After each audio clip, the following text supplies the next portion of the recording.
Daily News Roundup. Each topic is presented with a clear, listener-friendly summary in 3 to 4 lines. Topic 1. Many workers are dropping out of the labor force amid a weak job market and burnout. Core point. Weak job markets, excessive competition, and long-term job search stress are driving many workers to leave the labor force instead of continuing to look for work. Causes and indicators. Mass layoffs produced an oversupply of applicants, retirements and reduced immigration cut labor supply, remote and flexible work opportunities have shrunk, making employment harder for caregivers and people with disabilities.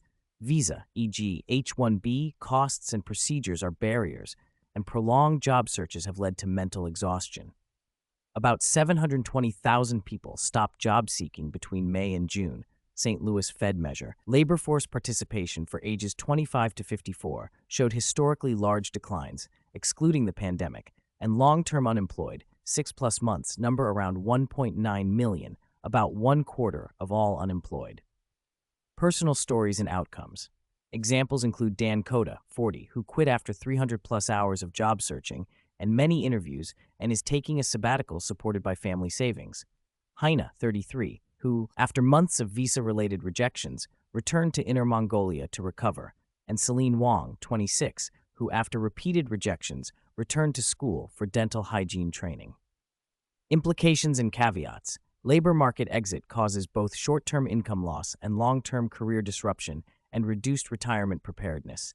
Some return to education or rely on savings and family, but an overall drop in labor supply poses economic and policy concerns. Statistics may be revised later, but the trend of rising job search abandonment and psychological burnout is clear.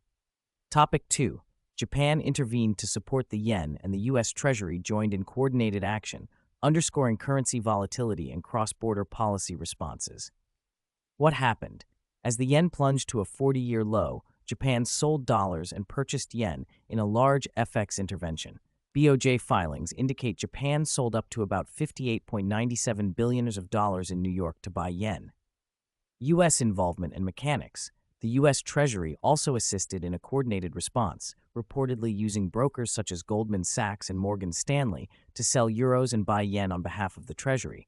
A memo captured language like, buy yen $5 to $10 billion.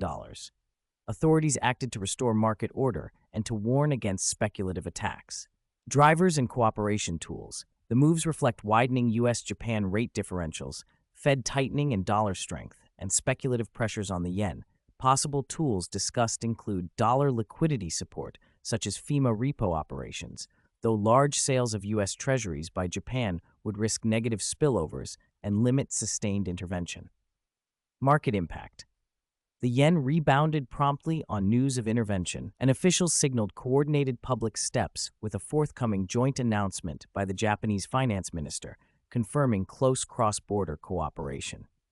Topic 3. Former President Trump said a planned attack on Iran was called off after an outline of a deal, signaling a potential de-escalation. Announcement and conditions.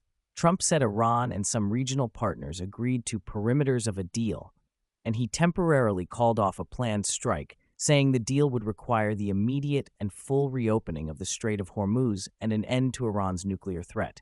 He claimed Israel agreed as well. Posture and reactions.